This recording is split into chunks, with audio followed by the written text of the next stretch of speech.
So we're here in Amsterdam on a corporate shoot, and I just want to take you through our setup.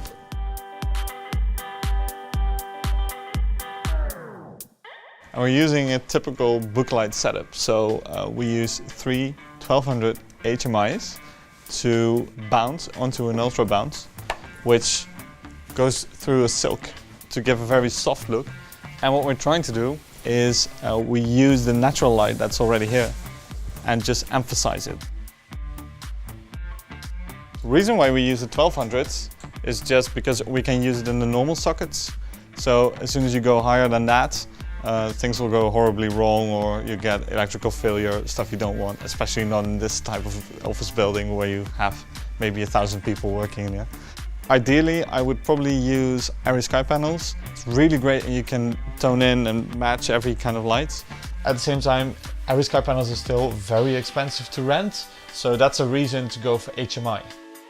Because we knew we were going to work only on daylight, it was easier and cheaper to use the HMIs, and they give a good output, especially when you use them in these kinds of booklight scenarios.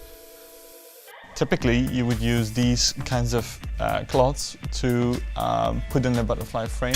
We don't do that because, simply put, there's not enough height to do that. So what we do is just use some stands like these and just hang them. It takes a bit more time to set up correctly, but if you have it, it just functions as a normal window, so it's a very natural look. So this is the situation without any film lights on. You see the natural daylight coming in from the right window. And this is the situation after, where you see that the booklight really enhances the effect that the window already has. You need a couple of times of renting to figure out what you need and what you don't. This is all part of the prepping process, but it's very difficult to start out and find the right balance. Like today, we had this good setup, but the thing we definitely missed is some kind of backlight or some kind of top light that would just separate the actor a bit more from the background. So that's a good lesson also for us, and it's always difficult to figure out, and you have to improvise a lot on set. But in the end, we're quite happy with the result.